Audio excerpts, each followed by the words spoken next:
ನಮಸ್ತೆ. ಕನ್ನಡ ಚಿತ್ರರಂಗದಲ್ಲಿ ಅತ್ಯಂತ ವಿಶೇಷ ಚಿತ್ರವಾಗಿ ಉಳಿಯುವ ಚಿತ್ರಗಳಲ್ಲೊಂದು ಅಂತ ಹೇಳ್ಬೋದು ಈ ಸಿನಿಮಾ. ತೆಲುಗಿನ ಖ್ಯಾತ ಕಥೆಗಾರ ಜನಾರ್ದನ್ ಮಹರ್ಷಿ ಚಿತ್ರಕಥೆ ಬರೆದು ಈ ಚಿತ್ರಕ್ಕೆ ಅಪ್ಪು ಆದಿ ಯಾವ ಮಟ್ಟಿಗೆ ಜೀವ ತುಂಬಿ ನಟಿಸಿದ್ರೆ ಅಂದ್ರೆ ಅವರ ನಟನೆಗೆ ಮನಸೋಲದವರಿಲ್ಲ ಅಂತ ಹೇಳ್ಬೋದು.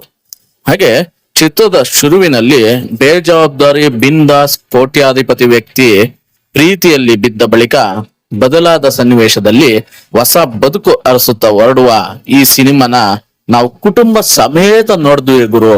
ಆ ಕಾಲದಲ್ಲಿ ಆಗ ವರ್ಷಕ್ಕೊಂದೆರಡು ಸಲ ಆದ್ರೂ 20-25 ಮಂದಿ ಕುಟುಂಬ ಸದಸ್ಯರು ಸಿನಿಮಾಗೆ ಹೋಗ್ತಾ ಇದ್ವಿ ಅಂತ ಕಾಲ ಅದು. ಅದರಲ್ಲೂ ಪುನೀತ್ ಸಿನಿಮಾ ಅಂದ್ರೆ ಮೊದಲ ಪ್ರಾಶಸ್ತ್ಯ, ಅಪ್ಪು ಸಿನಿಮಾ ಅಂದ್ರೆ ಇದ್ದ ನಂಬಿಕೆ ಅದು. ಯಾವುದೇ ಟೆನ್ಷನ್ ಇಲ್ಲದೆ ಅಪ್ಪು ಸಿನಿಮಾದಲ್ಲಿ ಎಂಜಾಯ್ ಮಾಡ್ತಾ ಇದ್ವಿ. ಯಾಕಂದ್ರೆ ಅವ್ರದ್ದು ಫ್ಯಾಮಿಲಿ ಎಂಟರ್ಟೈನ್ಮೆಂಟ್ ಸಿನಿಮಾ ಅಂತಾನೆ ಹೇಳಬಹುದು.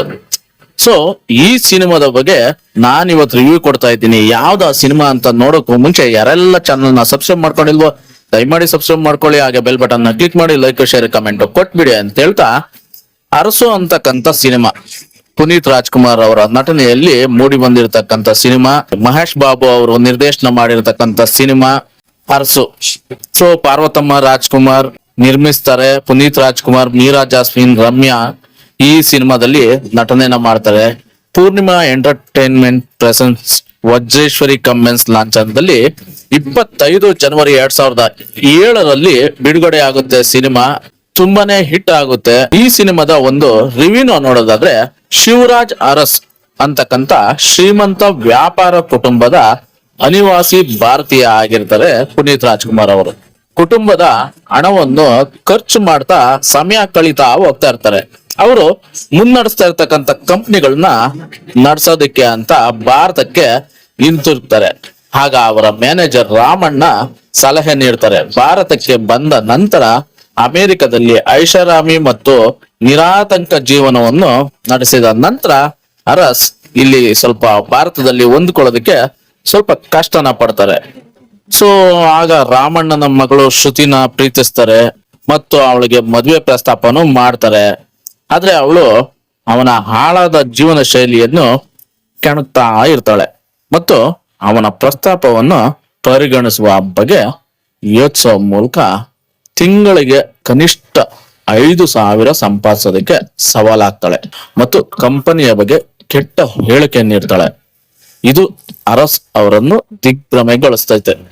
ಕಂಪನಿಯನ್ನು ತೊರೆದು ಕೆಲಸ ಹುಡುಕೋ ಸವಾಲನ್ನ ತೆಗೆದುಕೊಳ್ತಾನೆ ಶಿವರಾಜ್ ಅರಸ್. ಆಗ ಬೀದಿಗಳಲ್ಲಿ ಕೆಲ್ಸನ ಹುಡ್ಕೊಂಡು ಹೋಗ್ತಾರೆ. ಜೇಬಿನಲ್ಲಿ 1 ಪೈಸೆ ಕಾಸಿರಲ್ಲ.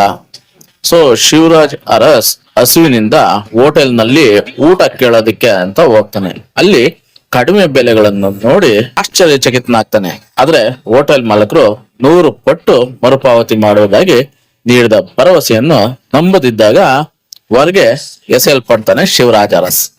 ಮತ್ತೆ ಬಾಳೆಹಣ್ಣು ಮಾರುವ ವೃದ್ಧೆಯನ್ನು ಅವನು ಕಾಣ್ತಾನೆ. ಅವನು ಅವಳಿಗೆ ಅದನ್ನೇ ಪುನರಾವರ್ತಿಸ್ತಾನೆ. 2 ಬಾಳೆಹಣ್ಣು ಕೊಡು, ತಿನ್ನೋದಿಕ್ಕೆ 1 ತಿಂಗಳ ನಂತರ ವೃದ್ಧ ಮಹಿಳೆಗೆ 2 ಲಕ್ಷ ನೀಡುವುದಾಗಿ ಭರವಸೆ ನೀಡ್ತಾನೆ. ಈ ಹಂತದಲ್ಲಿ ಅವನ ಸಾಮಾನ್ಯ ಹುಡುಗಿ ಐಶ್ವರ್ಯಳನ್ನು ಕಂಡುಕೊಡ್ತಾನೆ. ರೌಡಿಗಳು ಅವಳ ಮೇಲೆ ದಾಳಿ ಮಾಡಿದಾಗ ಶಿವರಾಜ್ ತನ್ನ ಶಕ್ತಿಯಿಂದ ಅವನಿಗೆ ಒಳ್ಳೆಯ ಹೆಸರನ್ನು ಗಳಿಸ್ತೈತೆ. ಐಶ್ವರ್ಯ ಕೆಲಸ ಮಾಡ್ತಾ ಇರೋ ಸೀರೆ ಅಂಗಡಿನಲ್ಲೇ ಶಿವರಾಜ್ ಅರಸ್ಗೆ ಮಾರಾಟ ಪ್ರತಿನಿಧಿಯಾಗಿ ಕೆಲಸ ಸಿಗುತ್ತೆ. ಐಶ್ವರ್ಯ ತನ್ನ ಸಣ್ಣ ಕೋಣೆಯಲ್ಲೇ ಅವನಿಗೆ ವಾಸ ಮಾಡೋದಕ್ಕೆ ಸ್ಥಳವನ್ನು ಕೊಡ್ತಾಳೆ. ಹಾಗೆ ಶಿವರಾಜ್ 1 ತಿಂಗಳು ಅವಳ ಮನೆಯಲ್ಲಿ ಉಳಿಯಲು ನಿರ್ಧರಿಸ್ಕೊಂತಾನೆ. ಶಿವರಾಜ್ ನೆಲದ ಮೇಲೆ ಮಲಗುತ್ತಾನೆ ಮತ್ತು ಅವನು ಅದ್ಭುತ ನಡವಳಿಕೆ ಮತ್ತು ಅವನ ಕಾಲೋನಿಯ ಜನರಿಗೆ ಬಹಳಷ್ಟು ಸಹಾಯವು ಅವನಿಗೆ ಆರಾಮದಾಯಕವಾಗಿ ಸ್ಥಾನವನ್ನು ನೀಡ್ತೈತೆ. ತನ್ನ ಜೀವನ ಶೈಲಿಯನ್ನು ಬದಲಾಯಿಸಿದ ಶ್ರುತಿಯ ಹೇಳಿಕೆಗೆ ಅವನು ತುಂಬಾ ಋಣಿಯಾಗಿರ್ತಾನೆ. ಜೀವನದ ಕಠಿಣ ವಾಸ್ತವಗಳನ್ನು ತಿಳಿದುಕೊಳ್ಳೋದಕ್ಕೆ ಐಶ್ವರ್ಯ ಬೆಂಬಲ ನೀಡೋದಕ್ಕೆ ಅವನು ತುಂಬಾ ಸಂತೋಷ ಪಡ್ತಾನೆ. ಈ ತಿಂಗಳು ಶಿವರಾಜ್ನನ್ನು ಐಶ್ವರ್ಯ ತುಂಬಾ ಇಷ್ಟಪಡ್ತಾಳೆ. ಮತ್ತೊಂದೆಡೆ ಶ್ರುತಿ ಕೂಡ ಶಿವರಾಜ್ನನ್ನು ಪ್ರೀತಿಸ್ತಾಳೆ ಮತ್ತು ಅವನನ್ನು ಮದುವೆ ಆಗಲು ಸಿದ್ಧತೆ ಕೂಡ ನಡೆಸ್ತಾಳೆ. ಶ್ರುತಿ ಮತ್ತು ಐಶ್ವರ್ಯ ವಾಸ್ತವವಾಗಿ ತುಂಬಾ ಆಪ್ತ ಸ್ನೇಹಿತರು ಎಂದು ತಿಳಿದು ಬರ್ತೈತೆ. ಐಶ್ವರ್ಯ ತನ್ನನ್ನ ಪ್ರೀತಿಸ್ತಿದ್ದಾಳೆ ಎಂದು ಶಿವರಾಜ್ಗೆ ತಿಳಿದಿಲ್ಲ. ಆದ್ರೆ ಐಶ್ವರ್ಯ ಶ್ರುತಿಗೆ ತಾನು ಶಿವರಾಜ್ನನ್ನು ಪ್ರೀತಿಸ್ತಿರೋದಾಗಿ ಹೇಳ್ತಾಳೆ. ಅದು ಅವಳನ್ನ ಆಶ್ಚರ್ಯಗೊಳಿಸ್ತೈತೆ. ಐಶ್ವರ್ಯ ಎಲ್ಲೋ ಹೋದಾಗ ಶಿವರಾಜ್ನ ಸ್ಥಿತಿಗೆ ಬೇಸರಗೊಂಡ ಶ್ರುತಿ ಅವನ ಕ್ಷಮೆ ಕೇಳ್ತಾಳೆ. ಅದಕ್ಕೆ ಅವನು ಒಪ್ತಾನೆ. ಈಗ ಶ್ರುತಿ ತನ್ನ ಸ್ನೇಹಿತೆ ಐಶ್ವರ್ಯಕ್ಕಾಗಿ ತನ್ನ ಪ್ರೀತಿಯನ್ನ ತ್ಯಜಿಸಲು ನಿರ್ಧರಿಸ್ತಾಳೆ. ಮತ್ತೊಂದೆಡೆ ಶ್ರುತಿ ಶಿವರಾಜ್ ಜೊತೆ ಮದುವೆಗೆ ಸಿದ್ಧನಾಗ್ತಾನೆ. ಇದನ್ನ ತಿಳಿದ ಐಶ್ವರ್ಯ ಕೂಡ ತನ್ನ ಪ್ರೀತಿಯನ್ನು ತ್ಯಾಗ ಮಾಡಲು ಮುಂದೆ ಬರ್ತಾಳೆ.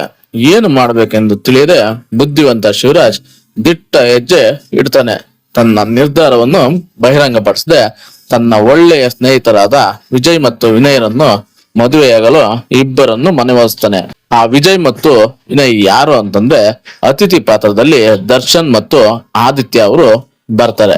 ಹಾಗೆ ಪ್ರತಿಯಾಗಿ ಸ್ನೇಹಿತರು ಶಿವರಾಜ್ ಬಳಿಗೆ ಅರ್ಪಿತಾ ಎಂಬ ಇನ್ನೊಬ್ಬ ಮಹಿಳೆಯನ್ನು ಬರುವಂತೆ ವ್ಯವಸ್ಥೆ ಮಾಡ್ತಾರೆ. ಚಿತ್ರ ಮುಗಿತಿದ್ದಂಗೆ ಅರ್ಪಿತಾ ಇದ್ದಕ್ಕಿದ್ದಂತೆ ಕಾರ್ನಲ್ಲಿ ಬಂದು ಅವನ ಮೇಲಿನ ತನ್ನ ಪ್ರೀತಿಯನ್ನ ಘೋಷಿಸ್ತಾಳೆ. ಅದು ಅರ್ಪಿತಾ ಯಾರು ಅಂತ ನೀವು ನೋಡೋದಾದ್ರೆ ಶ್ರೇಯಾ ಸರನ್, ತೆಲುಗಿನ ನಟಿ ಶ್ರೇಯಾ ಸರನ್. ಇವರು ಕೂಡ ಅತಿಥಿ ಪಾತ್ರದಲ್ಲಿ ಮಿಂಚ್ತಾರೆ. ಪಾತ್ರಗಳ ಪರಿಚಯ ನೋಡೋದಾದ್ರೆ ಶಿವರಾಜ್ ಅರಸ್ ಪಾತ್ರದಲ್ಲಿ ಪುನೀತ್ ರಾಜ್ಕುಮಾರ್ ಮಾಡಿದ್ರೆ, ಐಶ್ವರ್ಯ ಪಾತ್ರದಲ್ಲಿ ಮೀರಾ ಜಾಸ್ಮಿನ್, ಶ್ರುತಿ ಪಾತ್ರದಲ್ಲಿ ರಮ್ಯಾ, ರಾಮಣ್ಣನಾಗಿ ಶ್ರೀನಿವಾಸ್ ಮೂರ್ತಿ, ದಾಸ್ ಪಾತ್ರದಲ್ಲಿ ಕೋಮಲ್, ಮಂಜಾ ಪಾತ್ರದಲ್ಲಿ ಆದಿ ಲೋಕೇಶ್, ಹೋಟೆಲ್ ಉದ್ಯಮಿಯಾಗಿ ಸತ್ಯಜಿತ್, ಹಾಗೆ ಇನ್ನು ಸಾಕಷ್ಟು ಕಲಾವಿದರು ನಟಿಸಿದರೆ.